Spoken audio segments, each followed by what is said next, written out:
Okay, welcome back, everyone. So hope you had a great spring break. It was a week of fun. Now you have to get back to classes, which is, I assume it's not easy at this point. We somehow lost power, but only partially, I don't know, in the room. Not sure what's going on, but we're lucky that everything else is working. We will continue today with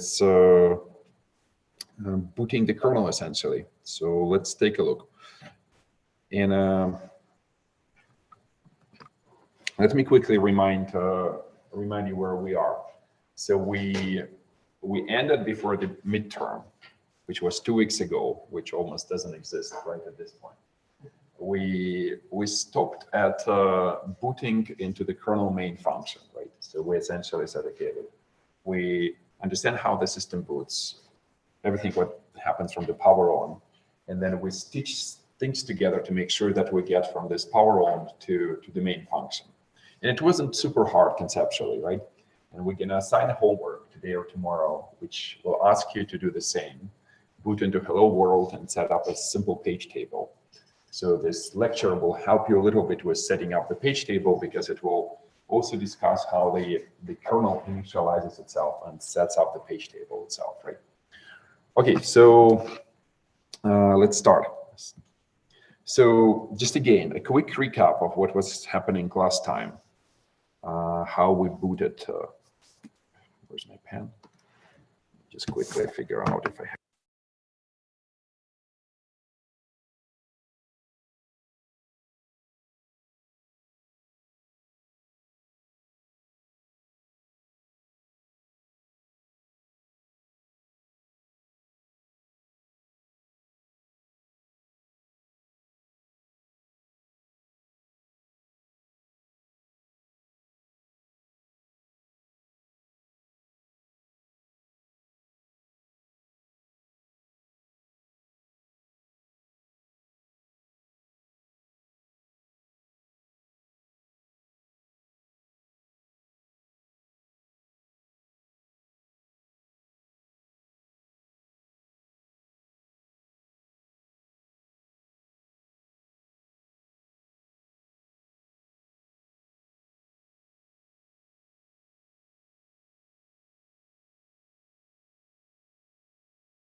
now. Can someone say 1, 2, 3? 1, 2, 3.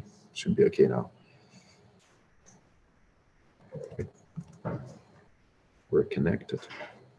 Muted meaning no audio, right? Yeah, no audio. I have a friend who just. Yeah, no. Thank you for letting me know. Otherwise, we would run like that for the whole time. So, do you think is it better now? And it looks to me that I lost my camera as well for whatever reason. Maybe that's why. Camera is back. Okay, yeah, audio's done. Okay, cool. Thank you so much for letting me know. Where was I? I was saying, okay, we know that C is a very thin layer between the machine code and something what a human can write. So it's a language. It looks like a real language, but it's very, very thin. So it doesn't have a runtime, it doesn't have a garbage collector, right? All allocations are explicit with malloc and free, right? So if you write the code without allocations, then allocations will be happening in a global data section and on the stack, right, for the local functions. Otherwise, C doesn't do anything, right? So we understand how it works. And that's kind of nice because now we have this transparency.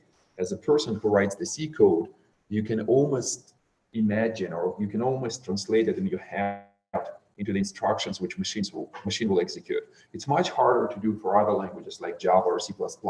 I still challenge you to do that because it's very interesting. And with a little bit of exercise, you can start doing that. Because why would you need to do that in practice? In practice, you do that for performance reasons and sometimes for security as well. So essentially, you say, look, I wrote this loop, and I want it to be very, very fast. Maybe I'm paid to make it very, very fast. The question is like, how long it takes, what instructions are executing, can I make it better, right? So, and we see it's very, very easy. With Rust, it's very easy. With languages which have heavyweight runtime, it's much harder, right? But okay, we got it. So we set up the stack to make sure that we can execute actually,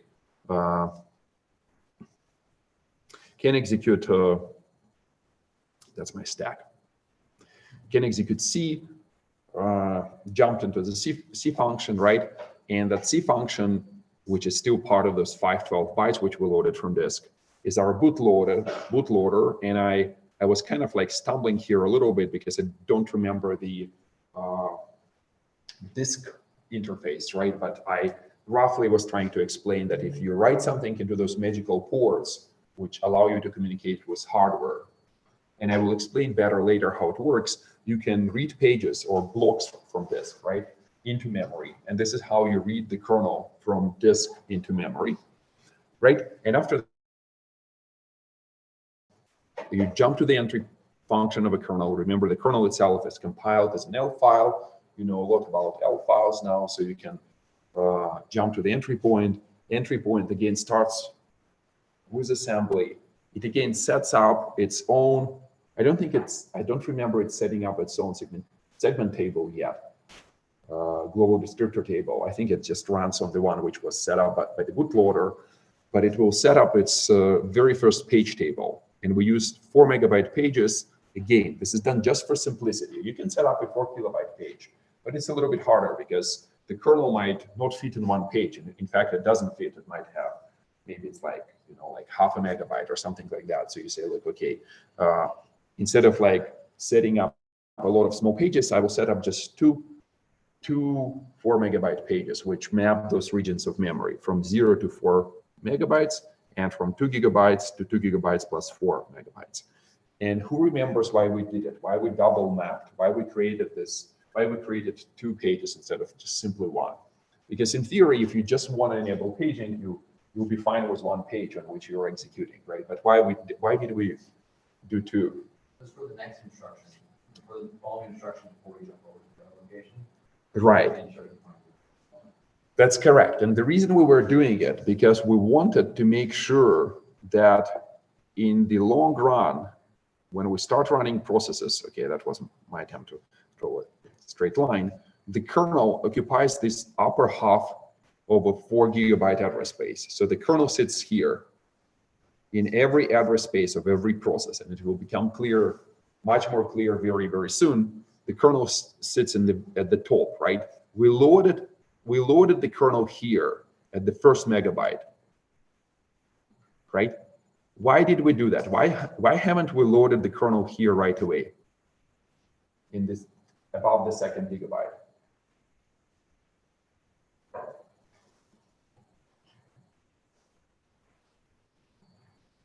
there is a good reason for that. So it's not just accidental.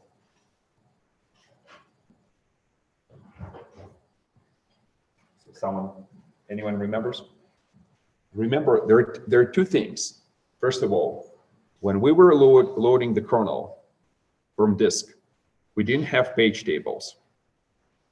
So we didn't have virtual to physical translation, meaning, and we used a very simple segmentation, right? So we use the segment which translates address 0 into address 0, address 1 into address 1, right?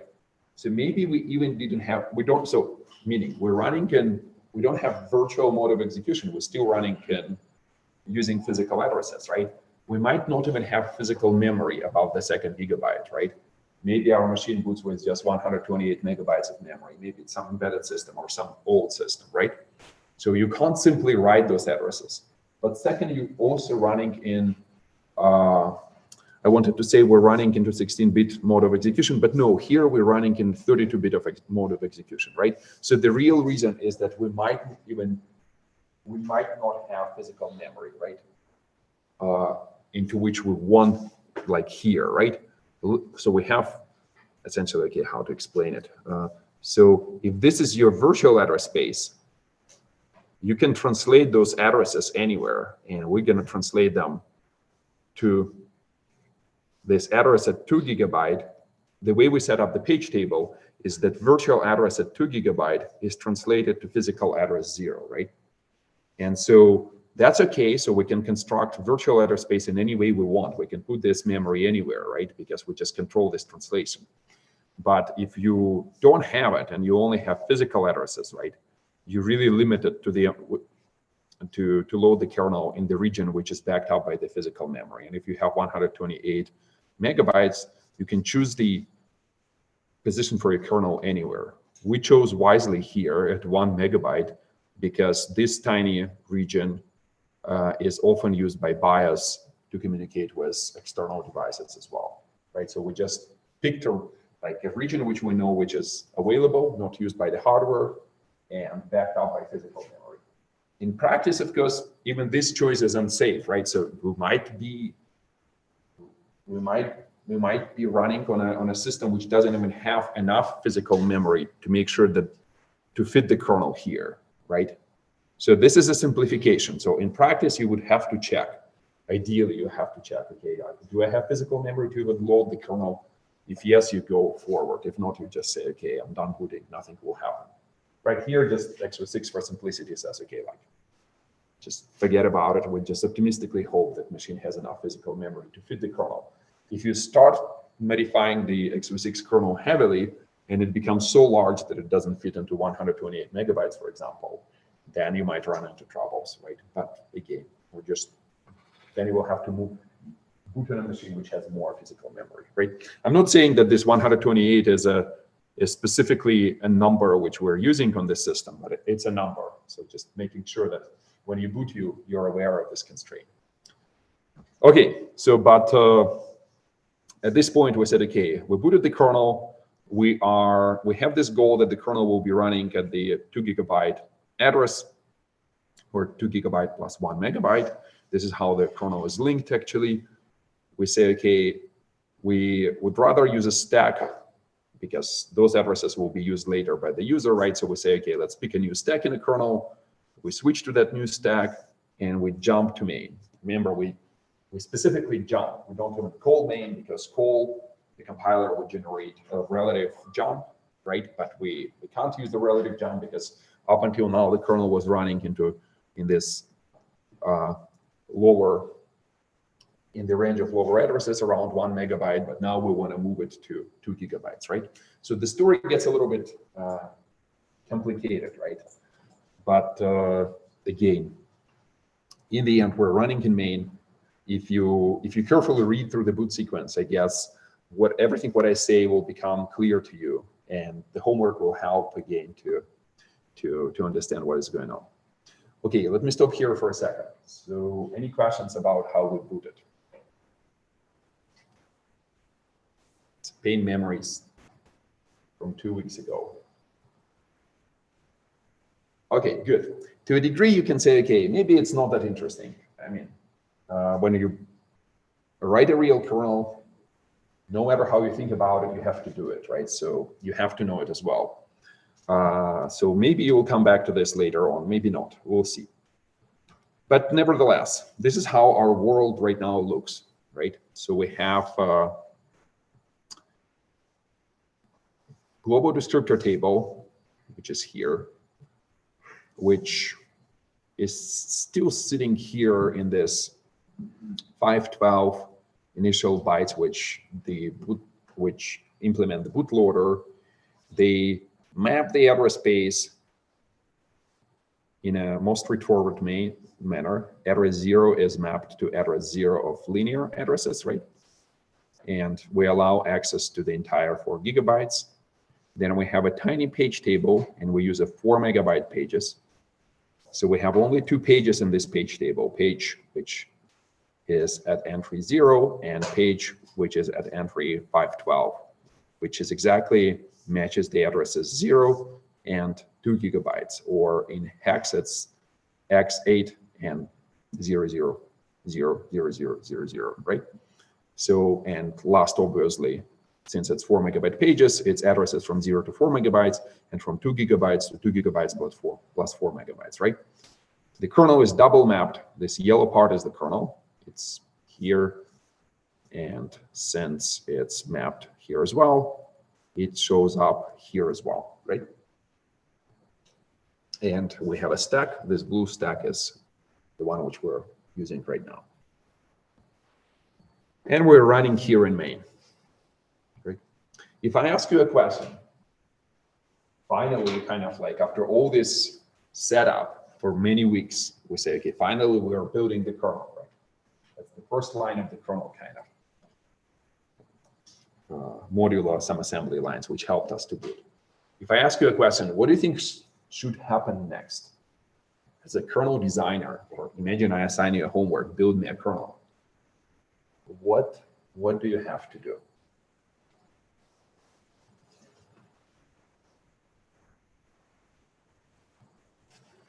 Set up the new page table.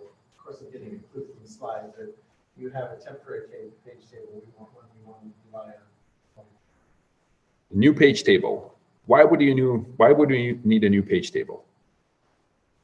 Because when created before, it just has double maps of one functional memory space. So we need one that's going to be dynamic, where we can add a new page. Correct. So what you're saying is that first we have a problem that this page table is double mapped, that we can solve easily by simply erasing entry 0, saying, okay, make it invalid. So at this point it becomes single mapped, everything is fine. But you say, you have a very valid point. You say, okay, but really we need more dynamism, because you say, we want to create processes, right? Right, and to create a process, we need to allocate memory, because each process will have its own page table. In fact, we'll be creating a new page table for every process when we're going to be running, right? And you say, well, but maybe this page table is also okay, right? The one which we have right now. It's a sound design decision as well. You say, like, my page table is not worse than anything else. But you say, but my programs are so small. Typically, they are tiny. Like program like cat easily fits in one 4 kilobyte page. Why would I waste 4 megabytes of physical memory just to run a tiny program? That's why you say, like, maybe 4 megabytes is not the best, not the most optimal choice in this case, and we're gonna switch to a standard 4 kilobyte page table, right?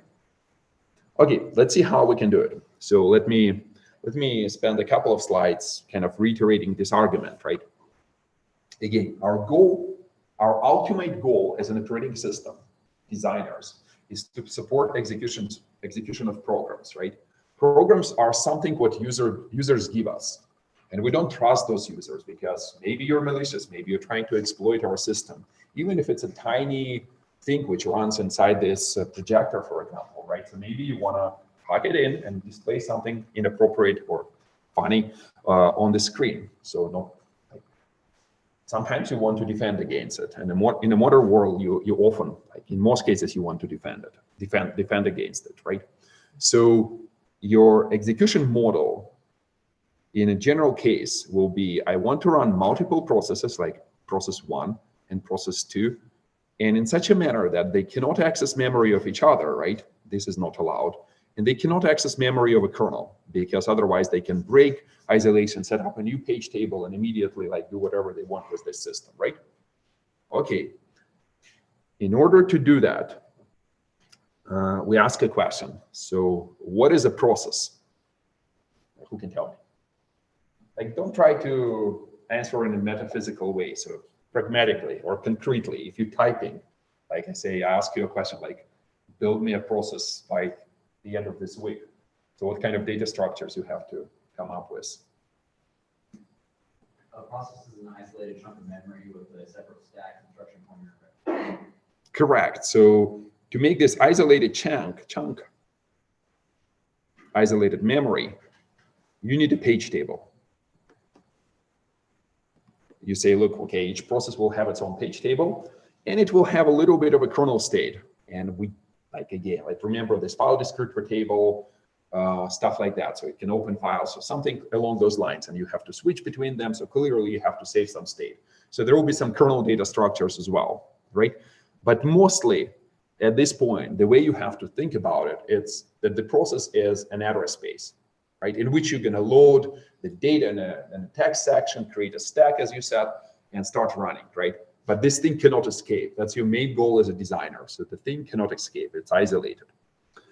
Okay, so this is what we have. So we have memory, text section, stack, heap, and in kernel state, like open file descriptors, maybe network sockets, as we have network stack. We don't have a network stack in x86, but, right?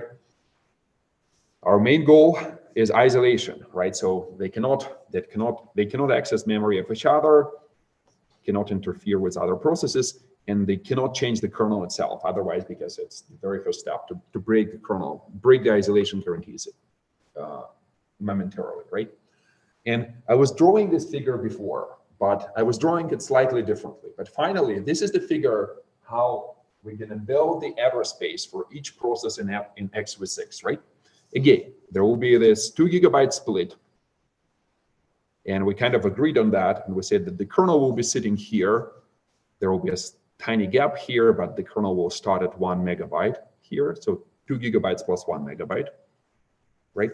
And the user text section will start at address 0. So we're going to be linking all the user code to be executable at address 0. Since we don't want to build a linker or relocation even, relocator, we just say, okay, link it statically, always run at 0, no dynamically linked libraries, everything is statically linked. So the kernels can simply load this thing in memory, like you did in your homework. And so the way the specific order doesn't matter, but we roughly will say that first we will load the process text, so actual thing which is executing here, then process data. Then we'll have a tiny gap, we called it a guard page. So this page is unmapped. Then we'll have one page for the stack, and the stack will be growing downwards. And the moment you hit the guard, it means you're running out of stack. So it's a stack overflow. At this point, you say, look, I will get an exception, and I will like maybe terminate the process because it's a way to help you to catch the bug early. Of course, it's not guaranteed, unfortunately, because if you're allocating something really giant on this stack, you might skip the guard page and land yourself on a data section, and then you will crash in a more mysterious way. So it will take you longer to debug. And we'll see whether it allows you to exploit something in a process, and obviously it does. Okay, question? Is there a standard size for the card? Again? Is there like a standard for the size of the card? In a real world, no. The guard, depending on how you want to use the guard. So if the guard is just a mechanism which allows you to say, well, I'll try to help you as much as I can, but it's not really a security mechanism. Then you can choose any size and then just hope for the better. The bigger the guard, probably the higher the chance that you catch the big unpredicted allocation on the stack. If you really want to use guard as a security mechanism, there's a range of attacks which allow you to jump over the guard by just allocating a large object, right? So then you ask a question, does it make sense to pick a size? If I pick a size 1 megabyte, an attacker who knows the size will say, oh, I'll just allocate 1 megabyte and 1 byte, right? I'll jump over the guard. At this point, you say, look, I will come up with some other additional mitigations, kind of like we'll check the sizes of allocation. So every time I allocate something on the stack, I'll check that it's smaller than the guard, plus maybe some additional value to make sure that I will never jump over the guard. And typically, this is how it works. Specifically, it matters a lot in languages which guarantee safety, like Rust. So in Rust, because like the language runtime says, okay, it's safe. So every allocation on the stack will not allow you to read or write memory of a different object, right? So in Rust, you really have to carefully like work with guards or check, kind of do this trick which we were doing on the exam. So making sure that stack is always growing, meaning that if you ran out of a stack space, you will allocate a new chunk like we did in the exam and just connect the stacks and allocate in this new stack. This way you cannot trigger an allocation which goes over the guard. You may run out of memory, but you will always stay safe. And Rust is, they changed the way they provide the safety property over the years because they first used the guards. Oh no, pardon, they first used these linked stacks. Then they figured out that they are too slow because in the case when you often allocate and deallocate objects, allocating and deallocating stacks penalizes you too much. There was a regression on like MySQL, and they say, okay, it's too much, and they switched to guards and some checks. So, but that's kind of the arithmetic behind the guards is that if you really care about security, you have to be careful. In our case, the guard will be just 4 kilobytes, and it's just best effort thing. We're not providing any much security guarantees here. Okay, so stack grows this way, and process start without any heap initially, but there will be a system call which is called SBRK or set bracket, which allows you to say, look, give me more memory, and your heap will be growing towards the second gigabyte, and you can allocate as much memory as you have physical memory or run into this boundary of a second gigabyte, and then you're right. That's the limitation of your virtual address space on x86. Okay, this is what we're gonna build in a second. Any questions about this layout? It kind of makes sense to a degree, right? Any questions about it? So does this mean you have a kernel memory for each process separately? There's not like one single kernel memory? That's a great question. And in practice, there will be just one physical memory where the kernel sits. It will be mapped in every process. It will be mapped over and over again. And you can come up with an optimization where you share those mappings, making sure that you're not wasting the parts of the page table which map the kernel across the processes. But x86 doesn't do that for simplicity again. Any other questions? Note one limitation of this address space. x86 right now, in this version, does not support threads. Each process has only one thread of execution. And it's okay, you have one stack, one thread of execution. There's a good chance there will be a homework which will allow you to extend x86 with threads, and then you will have to add additional stacks, one stack per thread, right? It will help you to understand what threads are, really. Tangible terms again, what data structures. Okay, for now, so good. So far, so good, right? So we have this address space. Again, I keep saying many times that the address space is this isolated container, which essentially locks the process in, right? Because we don't trust the code we are executing as the operating system, right? So each process which will have its page table. So this green part maps user accessible part of the address space. The physical pages can be spread all over the physical memory, right? Up to like x86 has a constant, which is again just simplification, but the constant is called physical top, phys top. and it's exactly 234 megabytes, right? So x86 only reasons about 234 megabytes of physical memory. If you have more, it just disregards it. If you have less, you're unlucky, it will crash, right? And the kernel will be mapped in each process. It will be mapped here in the upper part of the address space, right? Again, as I was saying multiple times, it's not strictly required. So you can make a different design choice and don't map the kernel. But then on every system call, when you're calling an fopen, for example, saying, okay, open a file or open, like as in POSIX, you have to switch between the page tables, right? And it's possible. And this is done again for security reasons today. It's called KPTI, kernel, what is it? Kernel page table isolation, right? So remember, I was talking about meltdown attack earlier. And the way to prevent to protect against meltdown in software is to make sure that the kernel is not mapped by your page table.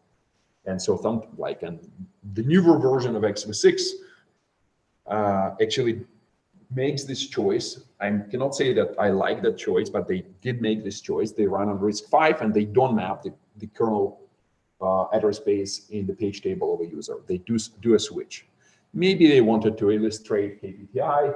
Maybe they had some idea that that's the future. I don't think it's the future because the performance penalty of switching the page table is too high. So essentially, if you want a fast system call, you have to do this mapping. So essentially, stay on the same page table. You just transition from user privilege level to kernel privilege level, and then you can access both kernel and user memory. And we'll talk about system calls later, so you will know how it works in details. Okay, and as I was saying multiple times, each process has its own page table, right? So this is process 1, green. This is process 2, pink. And so again, user part of the process of the pink is mapped somewhere, like in some undefined, like it's just semi-random how those pages get allocated. Physical memory gets allocated when you create a new process, right? So the green might be adjacent to the pink, but it doesn't matter because it's all controlled by the page table. And those pages, obviously, something what Devon was asking, essentially, if this is page 1 and this is page 2, this will be, for example, maybe page 1 here. This might be page 2 here. And this page 2 is the same page, right? It's just mapped by the page table multiple times, right? And this page 2 is the same as well, right? Right. So you're not wasting physical memory. So the kernel occupies physical memory once for page 1 here and for page 2 here, and then it mapped multiple times, number 1 and page 1, number 2, right? So on this one, right? Agree? That's kind of that's how it runs. Any questions? All good? Does every process need to map the same size of kernel memory? I think so. Yeah. So this mapping is actually in x86. It's always identical. So this and this is the same.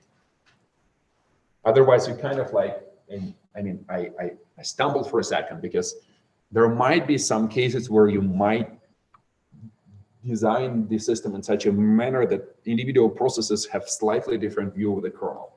Again, typically for security reasons. Simply, maybe you say like some part of the kernel is even more privileged than the part which you can access, and then those mappings can be different. But in a normal case, those upper parts are always the same between every process.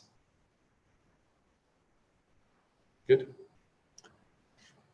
Okay, so we got like just reiterated our goal. Our goal is to construct this address space. Every time we start a new process, every time we execute an exec system call or do a fork, we roughly speaking have to construct an address space, right? Okay, just again to make sure that everything is super concrete here.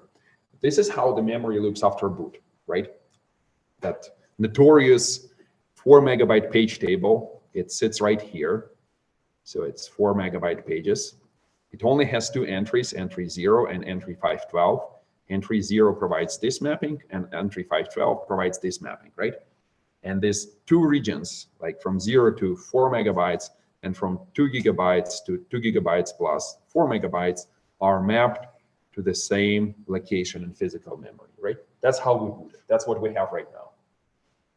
And again, as we were talking, it's not ideal just because, you know, you want to more control, and paging was specifically designed to provide you a finer control over physical memory. So 4 kilobyte pages in this specific case look like a good option. If you say, look, I will be running a single process in my system, maybe it's some super dedicated server which runs only the database, you might make a different design choice. You might say, okay, I build a custom operating system. I don't care about, you know, like those fine-grained pages. I will be running one process. So like 4 megabyte pages are way better for me because I will save the overheads of, you know, TLB and page table walks, right? All pages will be cached by the TLB. So translation look aside buffer, the hardware mechanism which caches virtual to physical translations on the CPU, right? And essentially, you just don't have to walk the page tables, right? Ever, maybe, right? So it can be a good choice as well, right? It's just like if you're building a generic operating system, it might not be the best choice. Okay, in order to create the address space, as you were suggesting earlier, we need a memory allocator, because every time we say, look, I need a page, like in my virtual address space, imagine this is your virtual address space. And I say, I want to load maybe a text section of a file here, right? You need a physical page which will back this virtual page, right? Meaning that you boot it with some amount of physical memory. Think of it as chairs in this class, right? You need to, as an operating system, when you boot it, you say, I enumerate all the chairs. I know which ones are free. And when someone walks, I will assign a chair to that new person, right? And that's called allocation. But you need to maintain some metadata to make sure that you know, you keep track of which chairs are free and which ones are available, which ones are allocated, and do this step of allocation, right? Agree? So kind of roughly speaking, very, very simple. You like chairs, you maintain just like a spreadsheet, which is equivalent to a bitmap allocator, right? So you just look through the spreadsheet and say, oh, this is free. So you sit here, right? And it's totally fine. Of course, like spreadsheet, requires linear search, right? You're kind of looking from the beginning. And you say, well, no, really, I can see this empty slot right away, right? Because I'm a human. But imagine you have like 1 million entry long spreadsheet and almost everything is already full. And you really have to scroll. That scrolling is your linear search. So again, not ideal in practice because just allocations will be taking longer and longer and longer because they're proportional to the size of the spreadsheet, right? So we'll come up with something different, right? But at the very high level, we got this goal. We need to build an allocator which keeps track of physical memory and allocates us a page when we ask for a page, right? The goal is clear? Everyone good? Question? Can we just store the first free page we've seen, or the last one, and then always resume search from there? And then whenever we free a page, start over. You mean like optimizing the bitmap allocator kind of with a pointer, like imagine this is a bitmap, like roughly speaking, an array. And you say, I have a pointer which says first free one, right? And you start from here. It's a decent practical optimization. It doesn't change the complexity because if you have fragmentation, then you still have to scan, right? But you can easily overcome it with what mechanism? Okay, let's think about it since we're on it. So if I ask you how to build a kernel, build an allocator, again, think of chairs or whatever, any resource, and you say, I want to figure out which chairs are free and which ones are allocated. What data structure will you use to be fast? A tree.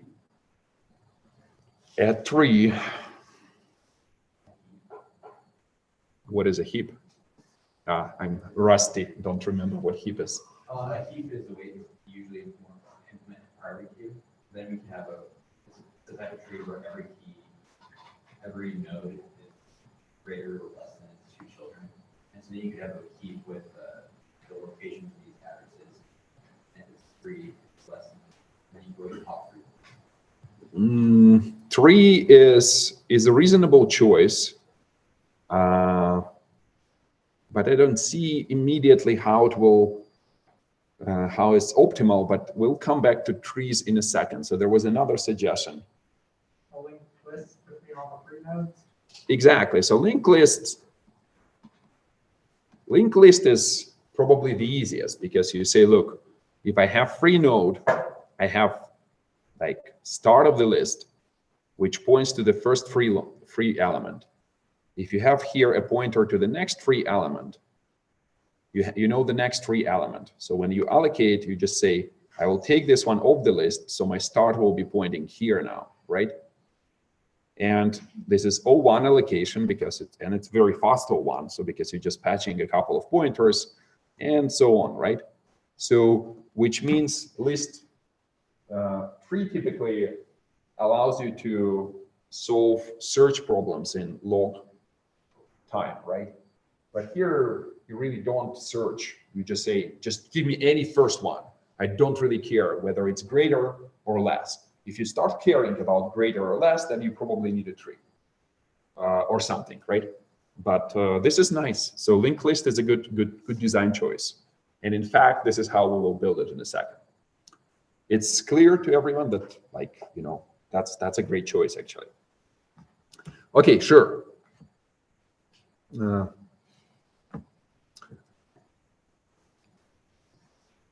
So this is my motivation, which I repeated a couple of times.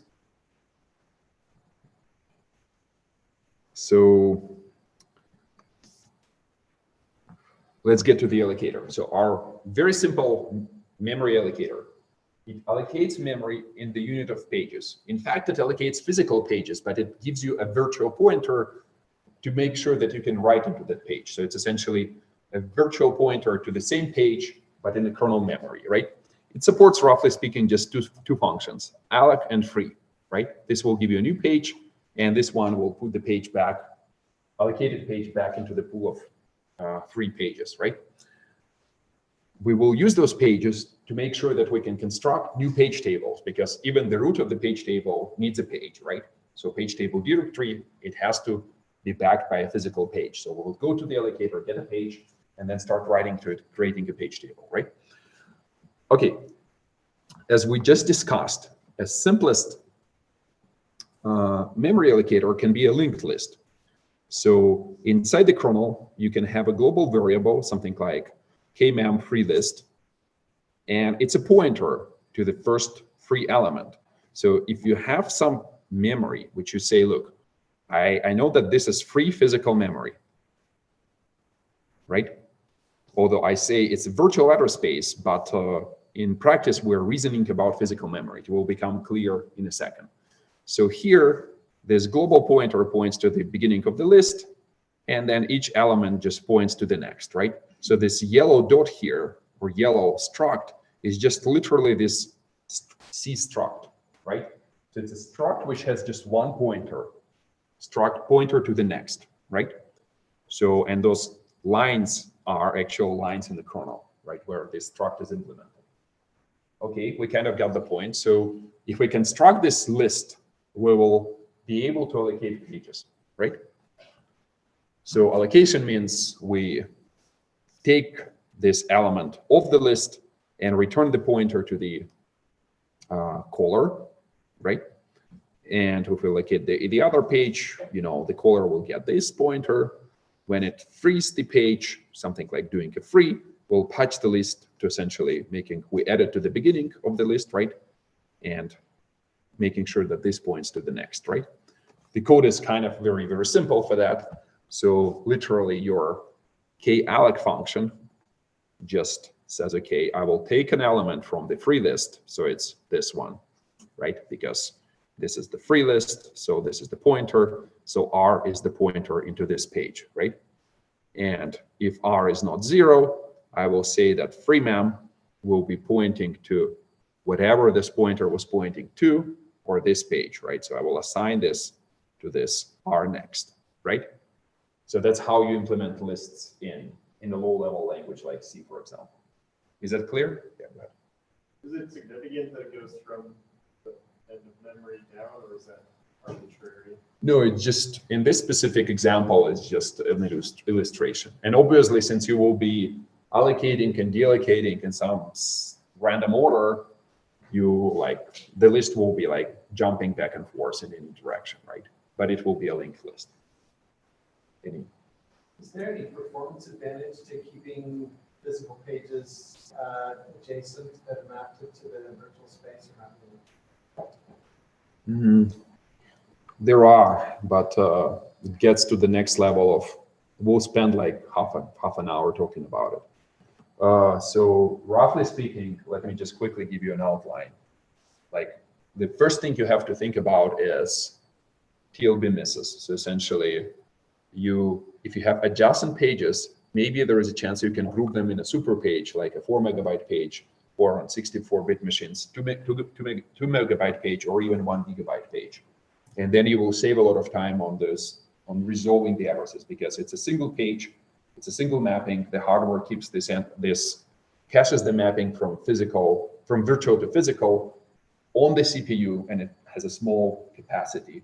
And then this lookup is very, very fast. So that's the first thing you have to think about. And second, you should think about memory locality.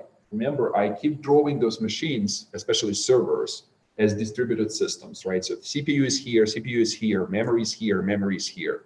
And this is really how machines are implemented. So if suddenly one page is here in this local memory, your process is running here, this memory is close to you, but this other memory is really truly remote. And then you have to reason about where it is physically, because the latency of accessing those pages will be different. Again, it's probably a topic for an advanced operating system class, or maybe a database class which cares about it, but it exists, right? So, but let's not spend a lot of time on this. So for the overhead of this linked list, like the size of it, is it just a pointer in each spot? That's it? Yeah. We just think, okay, until it's a pointer to the next. If it's 0, it means the list is over, it's empty, right? And then you're done, you're on the last element. Clear? Okay, there is one thing. Okay, this is the code for the free, but you kind of understand how it works already, so I'm not going to spend time. So again, very simple code. This is the question. I was kind of like skipping it for a while, or kind of postponing it. I keep drawing this memory, right? Where does this memory come from? Like, really, you're an operating system designer. You're free to start to put this list anywhere in the available physical memory. Agree? However, when you run this code, even this one touches this entry, right? Because it says R next is really right to this memory, right? Do you see that? That this assignment, it's a write. It's a store in that memory. For this store to work, what conditions have to be fulfilled? Page has to be mapped. Exactly, page has to be mapped, because this code it operates with virtual addresses. In fact, there is no way to just simply write into a random page with some magical physical address. Like, remember, when I do a move instruction, this address here, OX8000, so on, right? It has to be mapped, because it will go through the segmentation. Segmentation doesn't change it at all, because the base is 0, but then it goes through the page table. It always goes through the page table. And if there is no entry for this address, you get a page hole. So this has to be mapped. So despite the fact that we talk about physical memory all the time, like in this lecture, ironically, since we said, okay, this list lives inside the pages themselves, it has to be mapped. You can make a different design choice. You can say, look, I will contain my list here, And this will contain next, next, next, and it will just be an address. And then this part will not be mapped, will not have to be mapped. You just say, okay, it exists somewhere. Those are the chairs, but they are in a different room, right? So you're not going to sit on them. You just assign them to some random people who will show up later, right? It's in a different space. But we designed this, or x86 designed this allocator in such a manner that it's in place, partially to simplify the design. But the trade-off is that this page has to be mapped for this line to run without a page fault, right? Is it clear? Okay, cool. So this is a little tricky. You say, look, I want to reason about physical memory, but I want to have it mapped. But in order to get it mapped, I need a page table. And to get a page table, I need a page, physical page.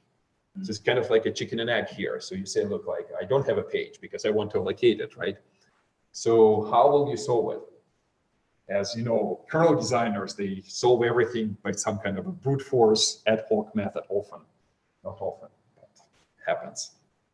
So you need to come up with some kind of a trick to make up a little bit of memory which is already mapped. But and yet available. There is this memory, so let me help you here. Just, I wish that runs faster a little. I wanted to go to this wonderful picture. And let me just, probably we'll never get to that picture unless I exit the slideshow.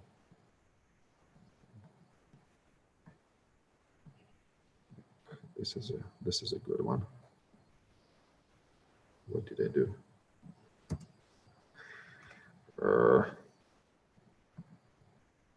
So just to make sure that we understand where this memory comes from.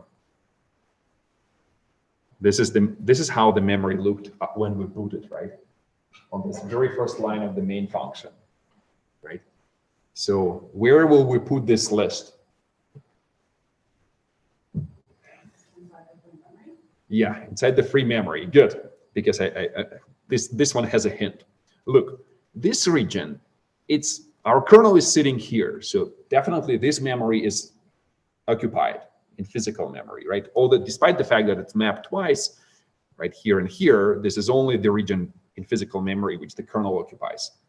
We can have like one design choice is saying like, let's just have a giant constant in the kernel data section. And this is where then it will be here, right? So right here,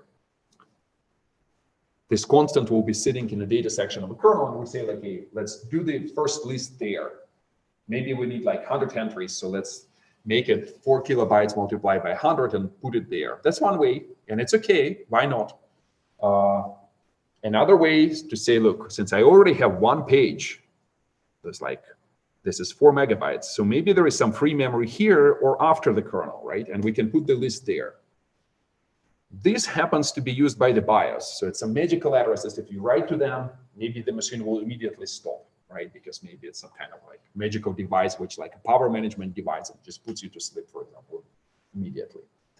But this region above the kernel looks like a good candidate, because we know that the kernel most likely is less than 4 megabytes, right? So just because empirically, because we were building it yesterday it was smaller. Unless something bad really happened with our C compiler, it's still smaller today. Ideally, we need to check, but forget about it. Kernel designers not always checking, right? So you just say, okay, cool, yeah, I will use this region because it's already mapped, so I can write into this memory, either into these addresses or these addresses, right? And then they get translated and land me somewhere over here, right? And we'll put this list there because you say each element of a list sits within a page, and so I will be fine. How many entries I will have there, right? Okay, that seems like a sound design idea, or at least like, I mean, it's arguable like everything, but you say it's not the worst. So, and this is how we're gonna build it. Let me just quickly scroll. Quickly doesn't work for me, but almost quickly works.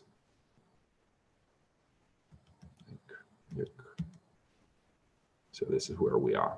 So this memory is right above the kernel, right above this thing, right? This is where we want to put our list. Like essentially, if the kernel ends somewhere here, we will round up to the next page, right? And at the beginning of this next page, we will start allocating the list, right? Agree with this? Is there a way now, I will ask you, to figure out what this number is? Like really, it's an address. Let the linker decide. Let the linker decide and tell us exactly. So here's a little bit of a hockey magic, which again, we do that because normally in a C program, there is no such thing as like, okay, please let me know where the end of the text section is or the end of the data section is, or everything data, BSS, and text is, right? But we can do a little bit of a trick here. So let me show you this trick. So we say we want a C accessible symbol, which we will call AND, to be visible to us. And in my machine, it's just specifically this address. The question is like, and up, like if we round up to the next page, so like put essentially 3 here and 0, 0, 0 here, that will be exactly the address of this first page, right? Let me show you how we can trick the linker real quick.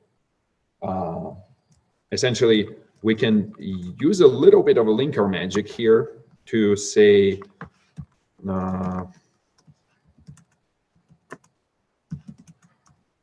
something like,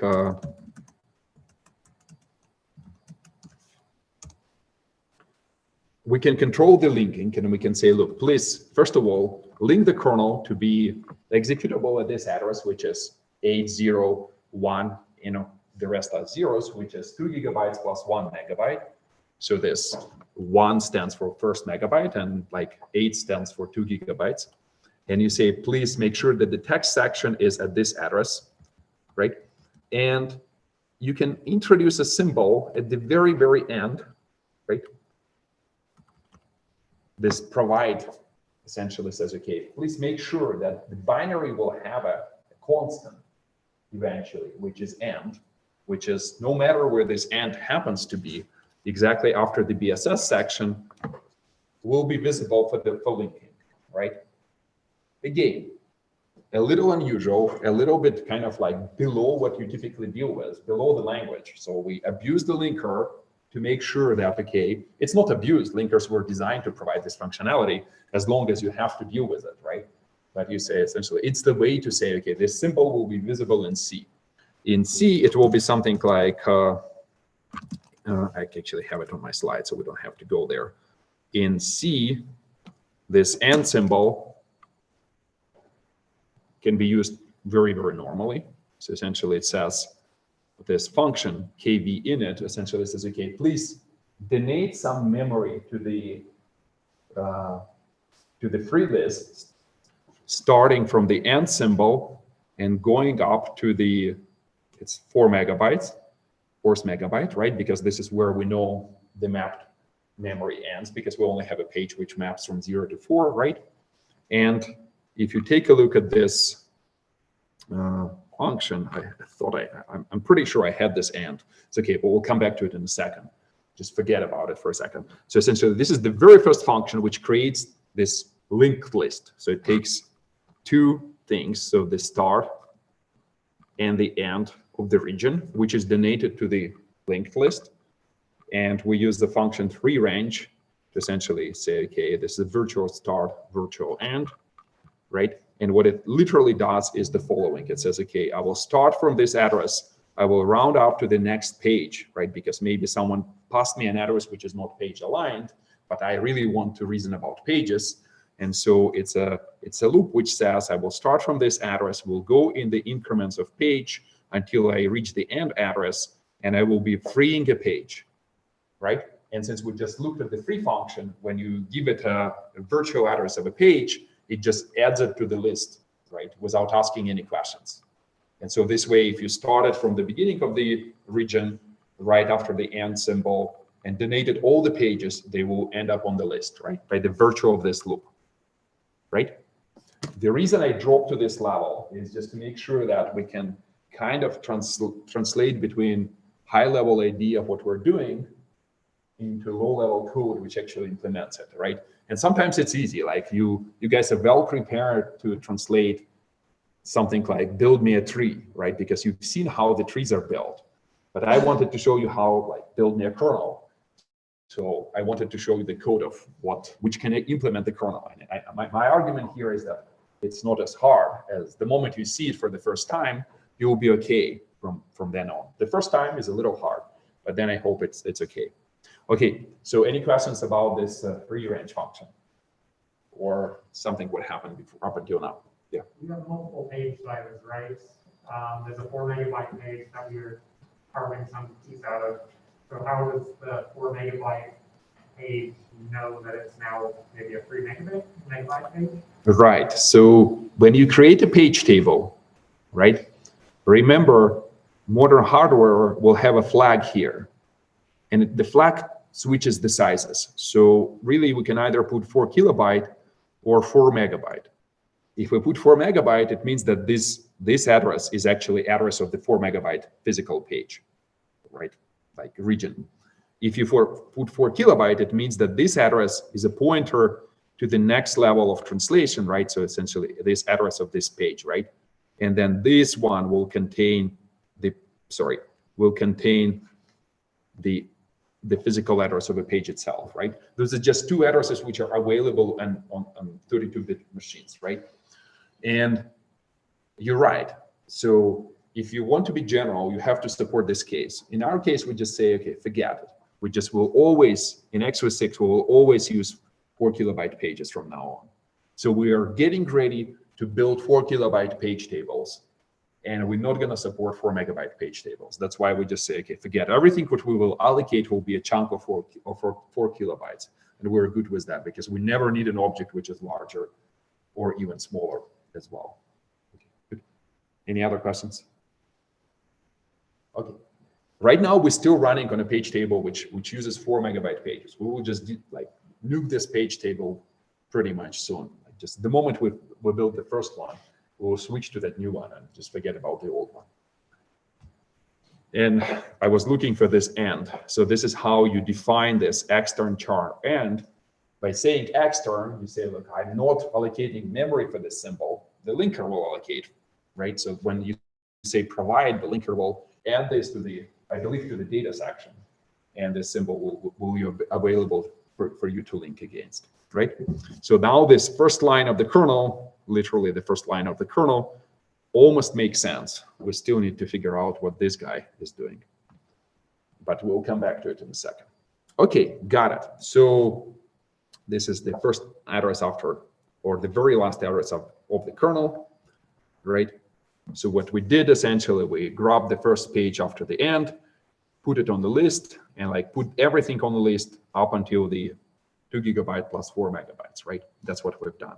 So now we have some number of pages on the memory allocator, which allows us now to build a page table, right? Because as I was saying, to build a page table, the very first thing you need is a page table directory, which is a page which you have to get from somewhere.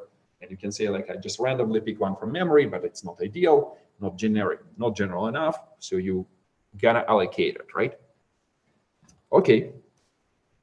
Our next step is to construct the very first real kernel page table. Kernel page table, which will be using 4 kilobyte pages. Again, if I ask you a question, what do you think needs to happen here? What kind of code you're going to be writing?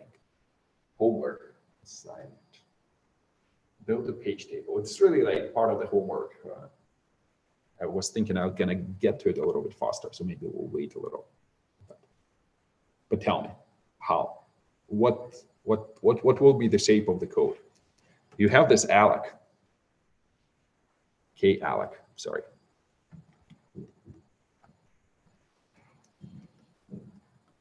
Which can allocate a page. What are you going to do with this?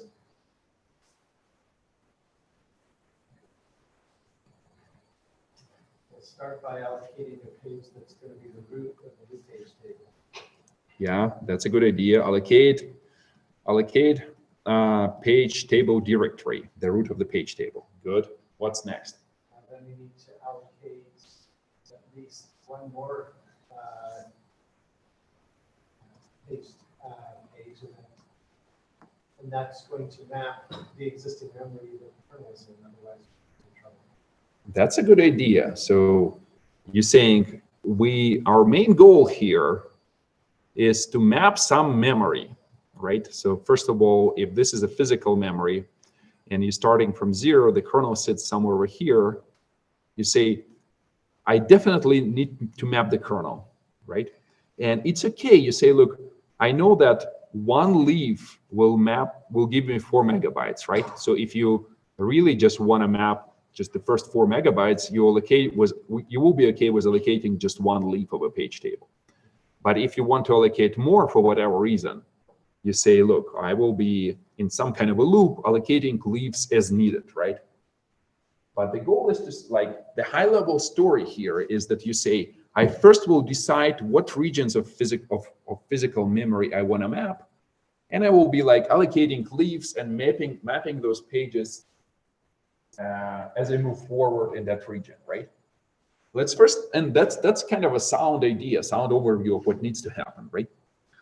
Let's take a look at what regions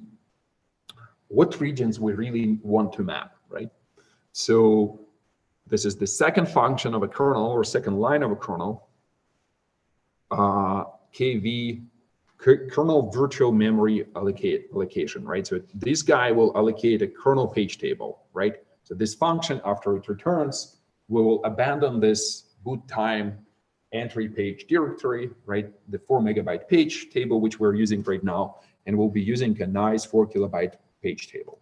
But let's take a look at what regions we really want to map and where, right? It also matters where.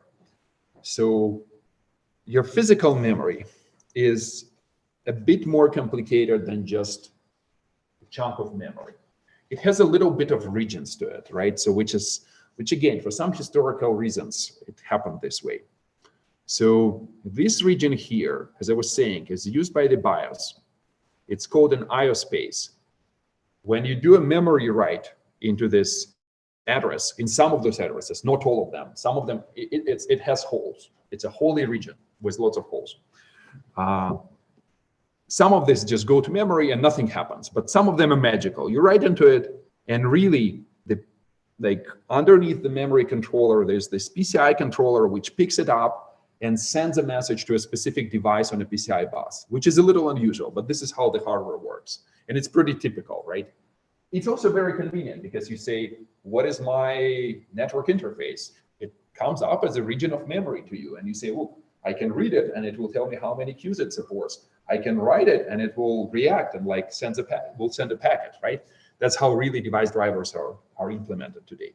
So, okay, we say, look, we're gonna map this region and definitely it will have a read and write permissions because we wanna read and write those regions, right? Since it starts at 0, we'll map it exactly at 2 gigabytes because this is where like we kind of map everything linearly with just a shift because it's simpler. You don't have to mix, right? So on top of that region, at the first megabyte, we loaded our kernel text and data sections, right? And some of this data section is read-only. So we will map this region with read-only guards us against accidental errors. If we suddenly write into the kernel memory, we'll get a clean exception, which will help you with your homework later on.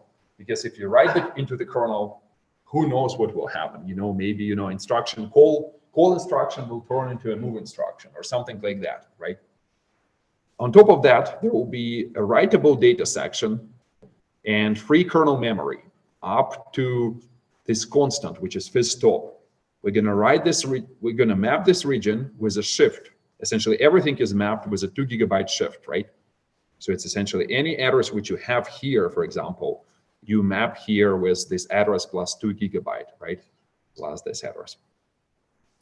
And this memory, as I was saying, will not be used by x86. It's not how real operating systems do this. They will always map everything up to all available physical memory. And you ask me a question, okay, how do I know the size of available physical memory? The answer is that you can query the BIOS. gets a little complicated. That's why x86 doesn't do that. So okay, querying the BIOS is always, BIOS is so legacy and so weird that, you know, any interaction with the BIOS is many months of headache. But so that's why x86 says, okay, I will map everything up to this constant fistol and forget about it. But the story doesn't end here. At some point, device manufacturers, they just ran out of this region, IO space region. They said, okay, like from 0 to 1 megabyte was good enough for a while, but we ran out of it. So because there are so many different devices that we have to support more. And they said, okay, forget about it. Here's a new device region for you, which is at the very end of the address space. So this is the max address, all Fs, right? And to this address, where again, it acts exactly at this first IO region. So it's semantically similar. So it's again, some new devices. You write into this some of this memory and it goes through the PCI bus, go to some device. And this one, we're gonna map one-to-one at the very end of the address space, again, with read-write permissions. If we count those regions, we will count 4, right? Because we said, okay, read-write here, 1, read-only here, 2, read-write here, 3, then a gap, which we don't care about, and this one, 4, read-write. So 4 regions, right? So, okay. People are looking at the clock, right? Okay, we can probably start doing it next time. So at a high level, our outline for the next time will be the following. Okay, let me just quickly summarize what we achieved today. We constructed a simple memory allocator, which allows us to allocate regions of memory of one single size, only 4 kilobyte.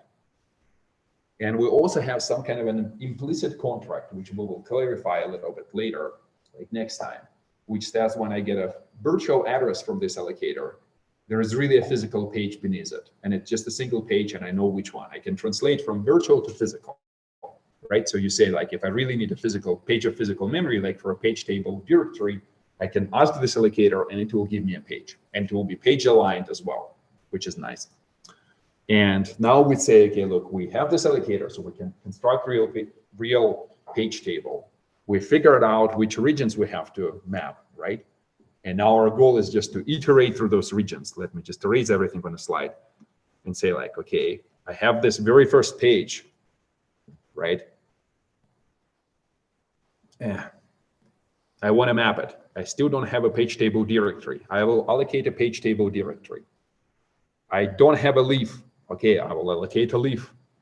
And then you say, look, where do I map it? I map it right here, right? So you walk this page table, which lands us on entry 512 right here, because it starts at the 2nd gigabyte, and on the 0 entry here, and what you put in here, do you know? What do you put in it in this entry? To create a mapping. What? Physical page address. So physical address or physical page number of this page, which is equals to what? 0 in this case, exactly. So you put 0 here in the top 20 bits and present flag, and since it's read-write, because we agreed that this region will be mapped with read-write, you will put a writable flag, right? But again, no magic. So this is how you will construct this page table. You did this first page, you're gonna next move to the next one. You say, well, page table directory is available, leaf is available, 2nd entry here, you will put 1 here, right? Because the physical page number of this page will be 1, and so this page will become mapped, and so on. And you move forward through this address space, and this is what we're gonna do next time. Okay, let me stop here. Homework, I think we'll still assign it today because it kind of it is split in 2 parts. First is boot, second construct a page table. So my lecture on Thursday will help you to construct the page table. So keep your eyes open. It's really how you physically construct a page table, real code. But boot, you know enough so you can start working on it, I think. Okay, thank you. I'll see you then Thursday. My office hours are today, by the way, if you need them.